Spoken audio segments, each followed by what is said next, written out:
Hello everyone. आज हम लोग ये क्वेश्चन को सॉल्व करेंगे, है ना। ये क्वेश्चन में क्या बोल रहा है, एक मोल आइडियल डायटोमिक गैस है। सबसे पहले लिखते चलते हैं, नंबर ऑफ मोल्स कितना है, एक है ना, एक मोल है।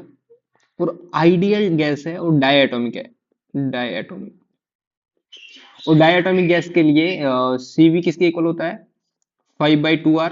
सीपी किसके इक्वल होता है, 7/2r।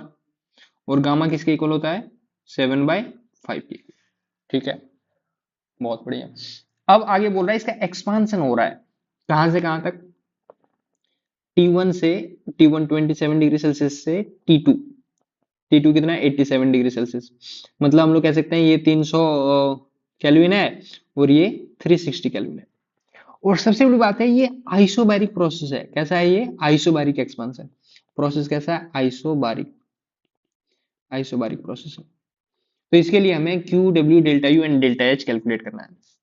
तो सबसे पहली बात, हीट क्यू किसके इक्वल होगा, क्यू डेल्टा एच के इक्वल हो जाएगा, क्योंकि हम लोग जानते हैं हीट एट कांस्टेंट प्रेशर किसके इक्वल, डेल्टा एच के इक्वल।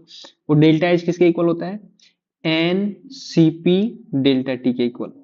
और नंबर ऑफ मोल्स कितना है, एक है। सीपी का वैल्यू कितना है, सीपी 7/2r है ना। और डेल्टा टी, T2 - T1 कितना हो जाएगा, यहां से देखो 60 हो जाएगा, 60, है ना। तो ये कितना हो जाएगा, 7/2, या फिर ऐसे करते हैं ना, 2 से 30 टाइम्स में कैंसिल हो जाएगा। तो इसको मैं यहाँ से हटा दे रहा हूँ। ये हो जाएगा कितना, 73210 इंटू आर का वैल्यू 8.314 रख देते हैं।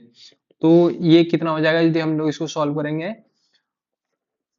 तो इसको मैं मल्टीप्लाई कर रहा हूँ तो ये आएगा 1745, है ना, 1745.94 इतना जूल के आसपास आ गया।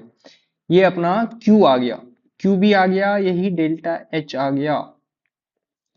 और दूसरा हमें डेल्टा U फाइंड करने के लिए बोला है। अब डेल्टा U कैसे फाइंड किया जाए, बहुत इजी है।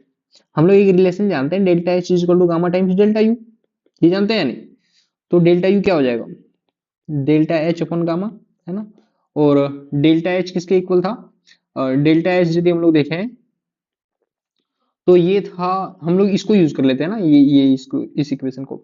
डेल्टा एच था 7/2r इंटू 60। और गामा कितना है, 7/5। तो डिवाइड बाय 7/5 कर देते हैं, ये गामा है, गामा 7/5। तो ये कुछ ऐसे हो जाएगा, है ना। ये 7 से 7 कैंसिल हो जाएगा, है ना। तो यदि हम लोग इसको यहाँ से सॉल्व करेंगे तो ये 30 टाइम्स में, 35 जो 150, 150 इंटू 8, मतलब ये अप्रोक्सीमेटली किसके इक्वल आ जाएगा, 1200 के आसपास। तो 1247 इतना जूल इसका आंसर हो जाएगा। ठीक है, तो ये अपना डेल्टा यू आ गया, ये डेल्टा यू आ गया, क्यूपी और डेल्टा एच यहां से आ गया था। अब एक और चीज बचा है, वो क्या है, डब्ल्यू। डब्ल्यू कैसे कैलकुलेट करेंगे, हमारे पास दो ऑप्शन है, हम जैसे चाहें इसको कैलकुलेट कर सकते हैं। सबसे पहला हम लोग आइसोबैरिक प्रोसेस के लिए, आइसोबैरिक प्रोसेस वो भी किसका, हीटिंग ऑफ गैस है ना। तो फिर हम लोग सिंपली फॉर्मूला जानते हैं, डब्ल्यू इक्वल टू क्या होता है, एन आर डेल्टा टी, जानते हैं ना, गैस के हीटिंग के लिए आइसोबैरिक प्रोसेस में। ये तो नंबर ऑफ मोल्स कितना, 1। आर का वैल्यू कितना है, आर का वैल्यू, अच्छा आर 8.314 रख देते हैं। और डेल्टा टी, डेल्टा टी कितना हो जाएगा, 60, है ना। तो इसको हम लोग यहाँ से मल्टीप्लाई करेंगे तो ये अपना आंसर आ जाए। अच्छा हाँ, हम लोग इसको ना एक और इसी क्वेश्चन को एक और तरीके से सॉल्व कर सकते थे, वो कैसे, मैं बताता हूँ।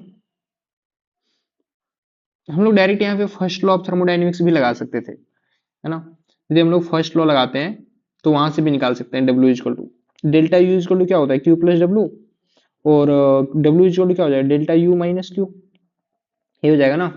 तो डेल्टा यू कितना है, डेल्टा यू अभी हमने निकाला था 1247, और माइनस क्यू, हीट कितना आया है, 1745, 1745.94 जूल। यदि हम लोग इसको सॉल्व करेंगे तो ये अप्रोक्सीमेटली कितना आएगा, 498 के आसपास, है ना, माइनस माइनस 498.84 इसके आसपास आएगा, इतना जूल के आसपास। ये अपना आंसर हो जाएगा डब्ल्यू। अच्छा, यदि हम लोग यहाँ से भी सॉल्व करें ना तो ये यहाँ से यही दोनों सेम ही आएगा ना, यहाँ से जो वैल्यू आ रहा है यहाँ से जो वैल्यू आ रहा है वो सेम आ रहा है। अच्छा, इस क्वेश्चन से हमें क्या क्या मिला? एक, सबसे पहले हम ये जाने कि heat at constant pressure delta H के इक्वल होगा, चेंज इन एंथैल्पी के इक्वल। दूसरा, डब्ल्यू का वैल्यू कितना आया? अच्छा, डब्ल्यू का value minus N R delta T दिख रहे हैं, एक यहाँ पे माइनस आएगा ना, ये नेगेटिव साइन। ये डब्ल्यू का नेगेटिव साइन क्या बता रहा है?